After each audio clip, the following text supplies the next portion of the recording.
Hello everyone and welcome to another tutorial here on my channel Old School Hunter. Today I want to show you how to make a wooden surface look like old, rusted metal. And in the first part of this tutorial we take a look at how to create such a simple surface, and in the second part we take a look at how to create such a complex surface with multiple layers and that really cool effect where the color breaks up by the rust underneath. So let's go to the garage and start the project.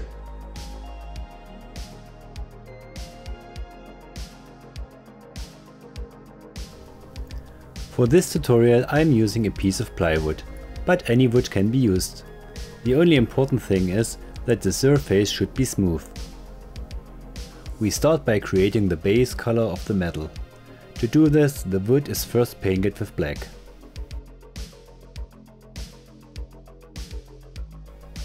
I use spray paint here because it dries quickly, but acrylic paint can also be used.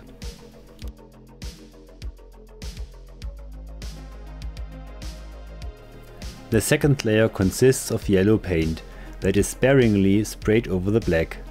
The distance to the wood is approximately 40 cm or about 16 inches.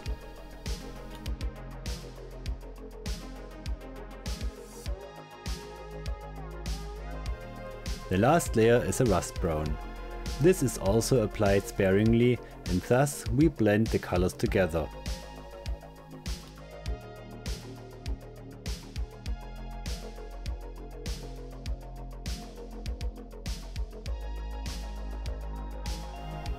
In the second step, wood glue is watered down a little bit and mixed with coffee grain. Depending on how strong the rust effect should be in the end, we need more or less coffee. More coffee creates a stronger rust effect.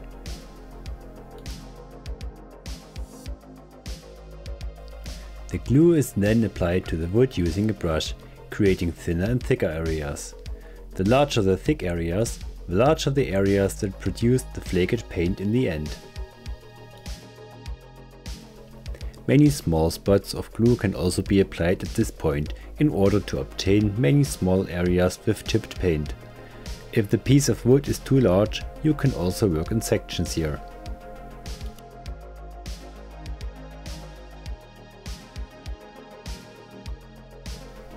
After the glue has been applied, it is carefully dried using a heat gun. First, the thin spots of glue are dried, whereby the glue must not bubble up.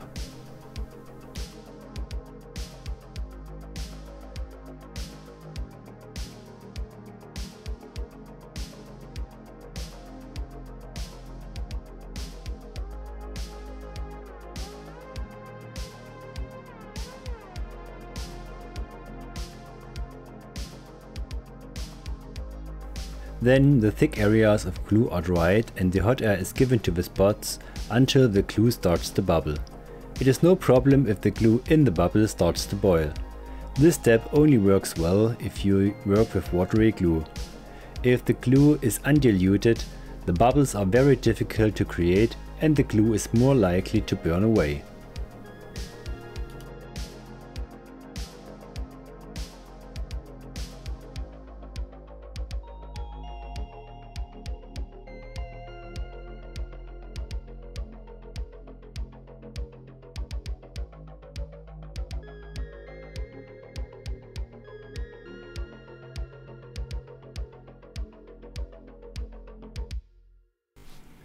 When the surface of the glue bubbles is dry and no longer sticks, everything is painted with acrylic paint. The paint must be applied carefully so that the bubbles don't tear up.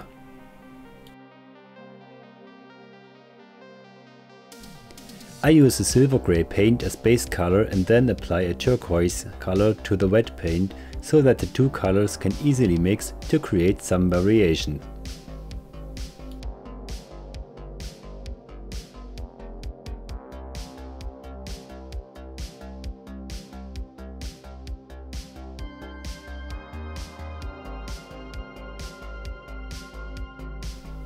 Then everything has to dry for about 3 to 4 hours.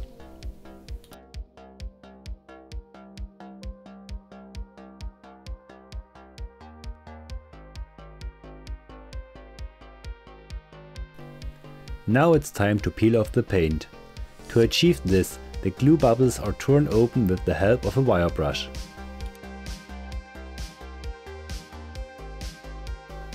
Doing so, the large and the small bubbles are opened now. If more pressure is applied, more or larger holes are created within the top color.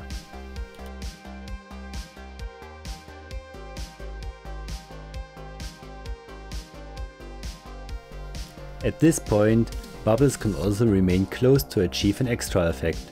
It then looks as if the paint is pushed up by the rust underneath.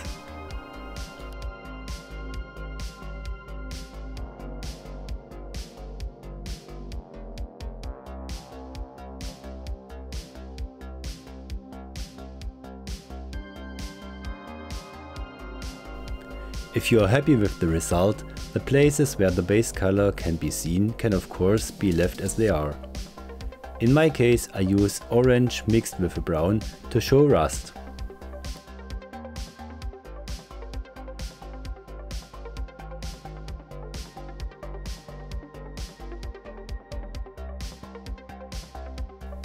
The acrylic paint is watered down a little bit.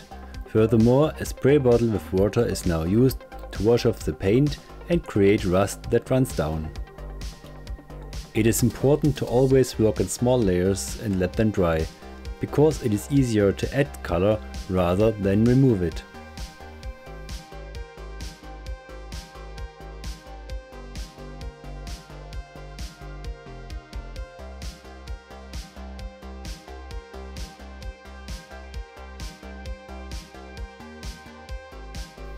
At this point, it depends on the personal goal how strong the rust should look like in the end. If you want more rust, you have to apply more paint accordingly and work in more layers.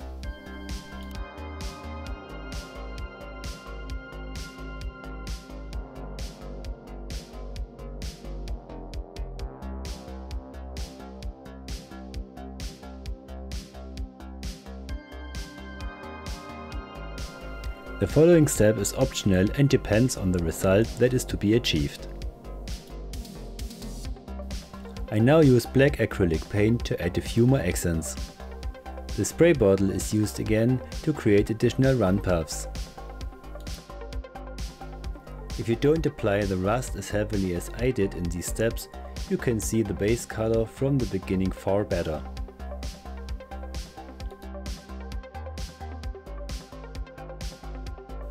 Once the desired effect has been achieved, everything is painted with a matte clear coat at the end to make it weatherproof.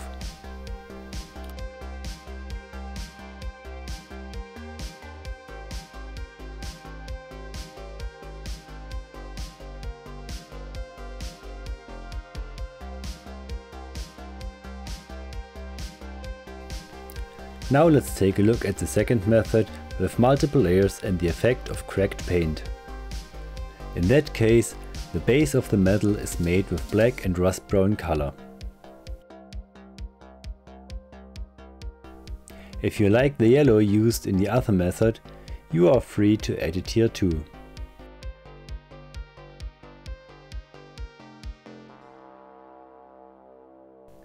The slightly watered down wood glue with the coffee grain used in the first method is also required here. But now the glue is only applied in a few spots. These are the areas with the cracked paint at the end.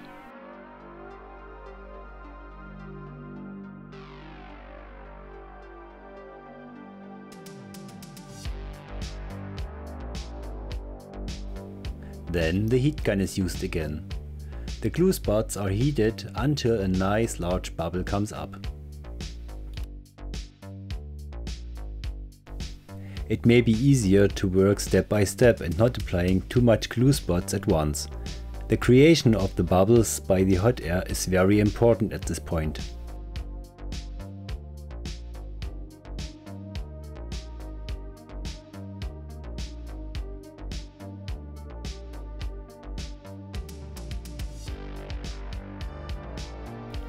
All further steps should be applied directly one after another.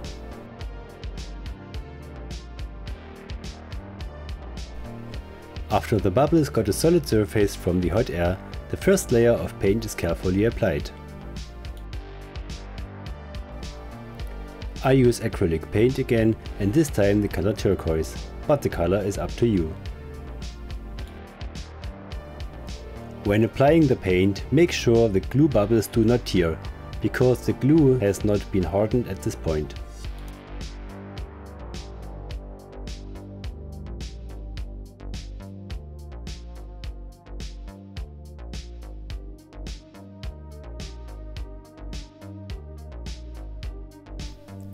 In the spots without the glue bubbles, this layer of paint is now carefully dried using hot air.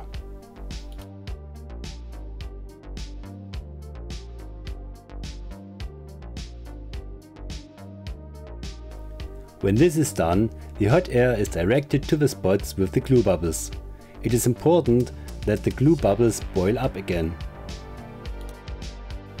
But be careful here, because the paint around the glue bubbles should not be heated too much, because no bubbles should appear there.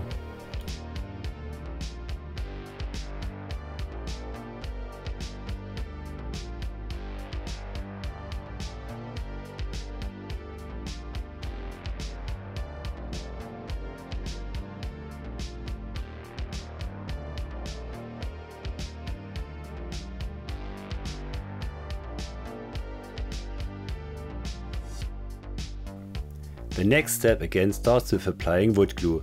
For comparison, I'll just paint one half of it here. The wood glue is now only applied to the existing bubbles. These new areas of the glue are made larger than the bubbles underneath.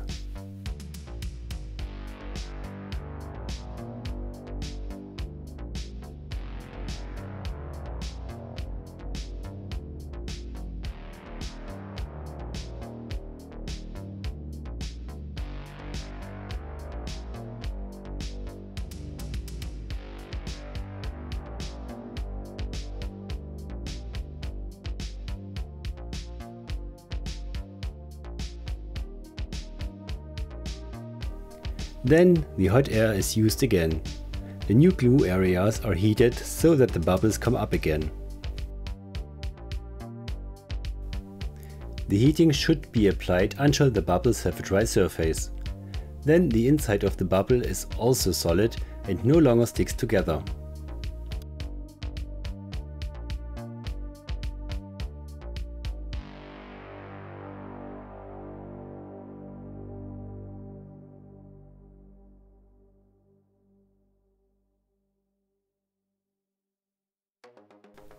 Then the second layer of acrylic paint is carefully applied. Again, make sure that the bubbles don't tear open.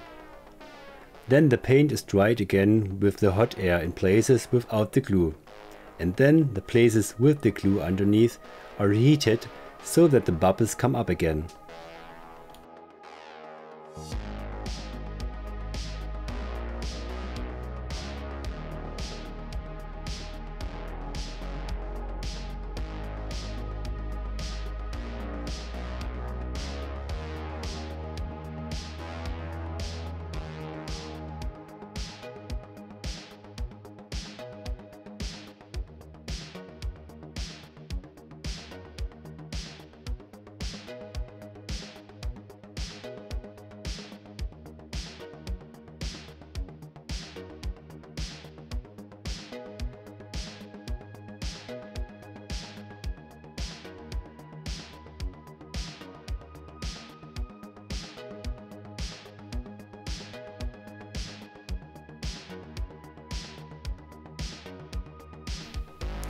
Now the last layer of the glue coffee mix is painted overall. The coffee grain forms small rust spots under the paint at the end. Then this layer of glue is carefully dried with the hot air because no new bubbles should appear now.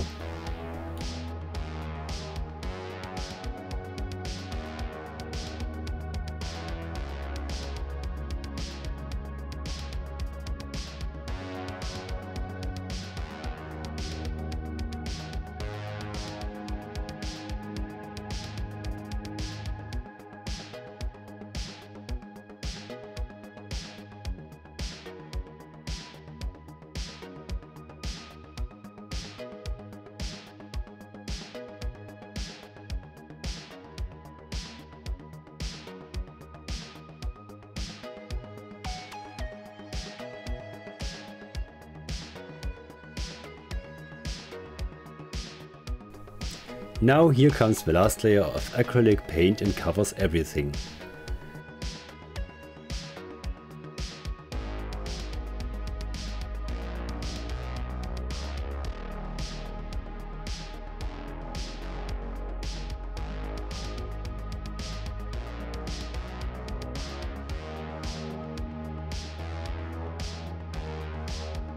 Then the areas with the glue bubbles are heated the last time so that the bubbles come up again.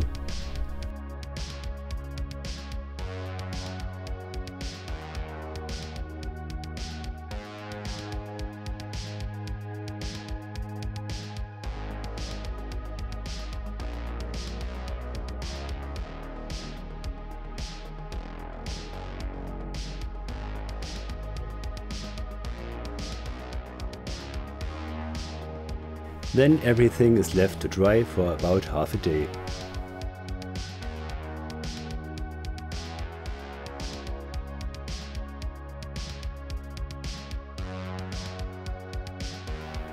The time has come and the wire brush has its big performance again. The glue bubbles are now torn open using the wire brush.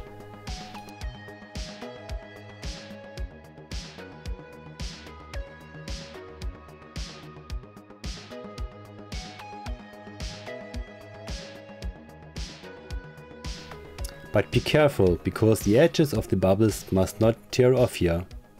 You can also use your fingers to tear open the bubbles. Depending on how broken and rusty everything should look, more or less large and small holes can be torn into the glue bubbles.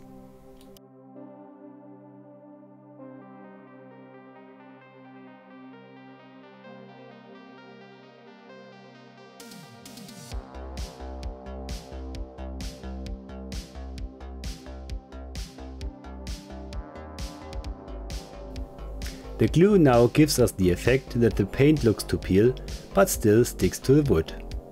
If the glue is left out beforehand, the heated paint will simply break off in the step and the effect will be lost.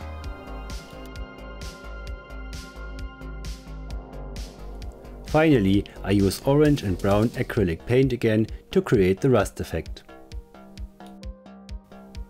If you use red color as top color like I did, you have to work very opaque with orange and brown so that the rust effect comes into play. Otherwise, the orange and red color are blurred and the rust effect is difficult to see and gets lost.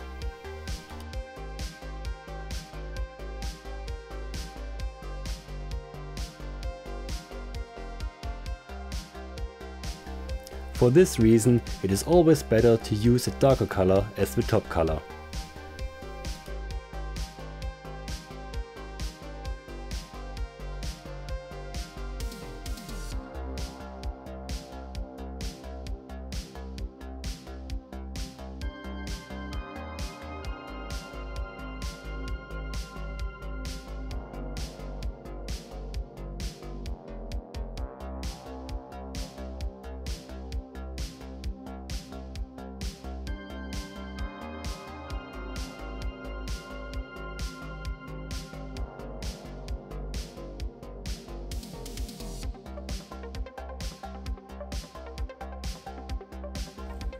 So we are at the end of this tutorial. I hope you enjoyed it and can use some of the information in your own DIY projects. If you liked the video, if you found it helpful, please give me a thumb up. If you have questions, write it down in the comment section.